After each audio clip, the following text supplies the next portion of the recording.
Welcome to the lesson on operations on integers. At the end of this lesson, you will be able to multiply two or more integers and divide an integer by another integer. Hi, I'm Captain Jack. Welcome to my submarine, the Alexander. I have named it after Alexander the Great. You know why? Because Alexander was the first person known to have descended into the sea in a vessel. A group of people have come with me today. They need to survey the deep ocean floor for new cable lines that need to be laid by their fuel company. My charts tell me that I can expect obstructions in this part of the sea. But I'm not worried, as I have my trustworthy sonar at hand. We are currently at 4,000 meters below sea level. What's that? Looks like there is an undersea mountain up ahead. I need to rise by around 500 meters to avoid it. The sonar works as my submarine's underwater ears and eyes. Captain Jack has moved the submarine upwards by 500 meters. Can you guess at what depth the submarine is? It's now at minus 3,500 meters below sea level. Remember, when a positive and a negative integer are added, the sign of the sum is always the sign of the bigger number of the two, without considering their sign. Also, measures below sea level are represented by negative numbers. So, this is how we arrive at the new level of the submarine. Undersea mountains and large fish like whales are a common occurrence. Oh look! The sonar is beeping again. It looks like we have a whale at hand. Let me move down. Captain Jack moves the submarine 1,500 meters downwards from the current level of the submarine. At what level is the submarine now? As you know, both the negative integers need to be added to arrive at the current level of the submarine. You can see that this value is equal to minus 5,000 meters. Remember, when two negative integers are added, we get a negative integer. Now, what if you had subtracted minus 1,500 meters from minus 3,500 meters? In such a case, the final value would have been minus 2,000 meters. Subtraction is the opposite of addition, and therefore, we add the additive inverse of the integer that is being subtracted to the other integer. Let's see how these calculations are done on the number line. Consider a number, say 20 on the number line. Let's add a positive integer, say 10, to this number. The sum of two integers is 30. So, you can see that the point moves to the right of the positive side of the number line. In the same way, adding a negative integer, say minus 25 to 20, moves the point to the left or the negative side of the number line. Now, subtracting a positive integer, say 40 from 20, also moves the point to the negative side of the number line. And finally, subtracting a negative integer, say minus 40 from 20, moves the point to the positive side of the number line. Let's move on. The sonar hasn't beeped for a while now, so that's been a relief. But do you know where we are now? We are currently moving over the Mariana Trench in the North Pacific Ocean. Did you know that the Mariana Trench is the deepest known point on the Earth? We are already really deep at 5,000 meters below sea level. But the Mariana Trench is still twice as deep into the Earth's crust. How deep do you think the trench is? To calculate the depth of the trench, you need to multiply 2 with minus 5,000 meters. Let's try to understand the multiplication of a positive integer with a negative integer with the help of smaller numbers, say 3 and minus 2. Take a look at the number line given here. You can see that minus 2 plus minus 2 plus minus 2 equals minus 6. But this equation can also be written as shown. From both the equations, you can see that 3 multiplied with minus 2 equals minus 6. Let's now find the product of 3 and minus 2 without using the number line. For this, you just need to multiply the two numbers as whole numbers and place the minus sign in front of the result. So you have seen that a positive integer multiplied with a negative integer gives a negative integer. Let's mark this as result 1.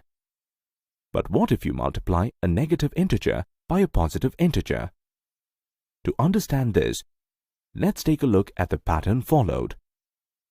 The pattern suggests that the product of a negative integer with a positive integer gives a negative integer. So for the multiplication of a negative integer with a positive integer, you just need to multiply the two integers as whole numbers and place the minus sign in front of the result. Here you can see that minus 3 into 2 equals minus 6. Let's mark this result as 2. So from the two results, you can see that while finding the product of a positive and a negative integer, you multiply them as whole numbers and place a negative sign before the result. So you get a negative integer. So in general, for any two positive integers, p and q, p multiplied with minus q is equal to minus of p multiplied with q, which is equal to minus p multiplied with q. So, going back to the depth of the Mariana Trench, we multiply 2 by minus 5,000 meters, which gives us minus 10,000 meters. Did you know that the deepest point on the Mariana Trench and the Earth is called the Challenger Deep? It's at a depth of minus 10,911 meters. These are the latest findings. The ocean is truly a spectacular place.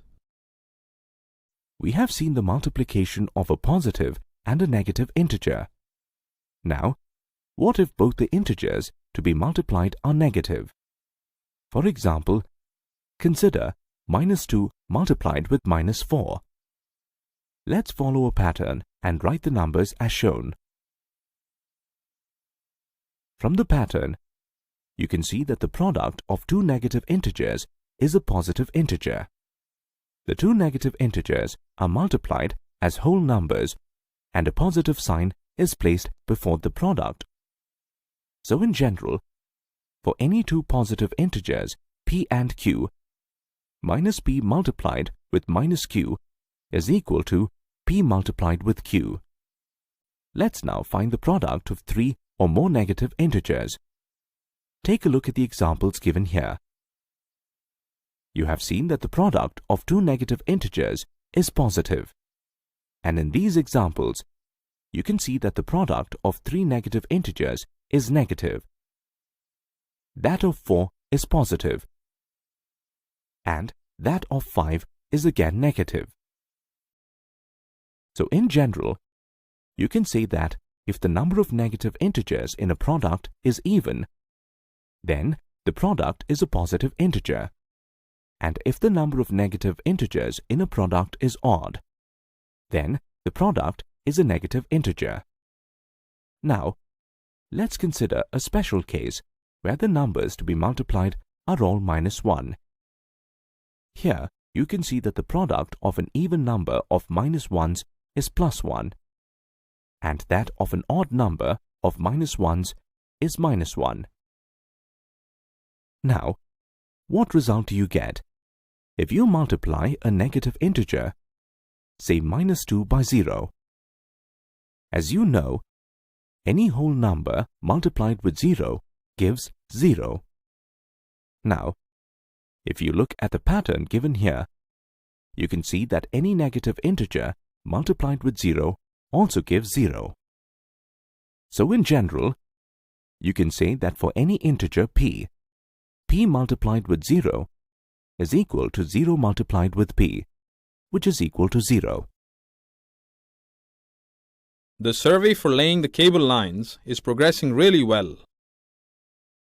The team needs to conduct some more explorations in the deep sea and have requested me to move the submarine down by another 1,000 meters. We are now at minus 6,000 meters below sea level. And we have covered a distance of 1,000 meters in 100 minutes.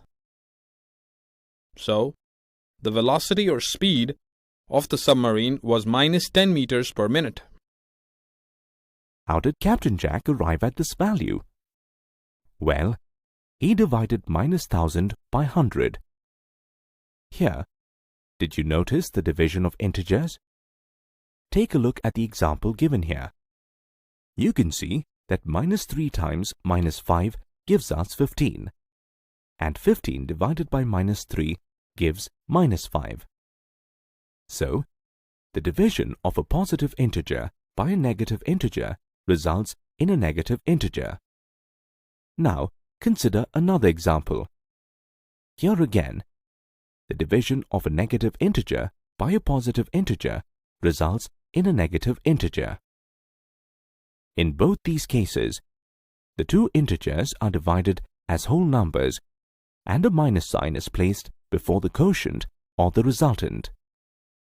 So in general, for any two positive integers, p and q, p divided by minus q is equal to minus p divided by q, where q is not equal to 0.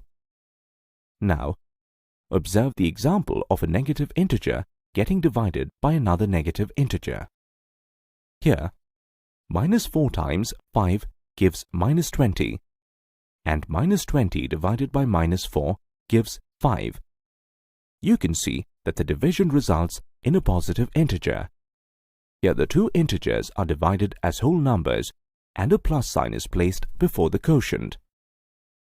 So in general, for any two positive integers, p and q, minus p divided by minus q is equal to p divided by q, where q is not equal to 0. Also remember that for any integer, p divided by 0 is not defined, and 0 divided by p is equal to 0, where p is not equal to 0. Let me also show you another interesting result. Take a look at the multiplication of two integers, 6 and 4. The product is 24. Now, you get 6 by dividing 24 by 4, and 4 by dividing 24 by 6. So, you get two division statements for each multiplication statement of whole numbers. Well, it's been a long week down in the ocean, and the survey is also done. It's time to get back home. Congratulations! You have successfully completed this lesson. In this lesson, you have learned to multiply two or more integers and to divide an integer by another integer.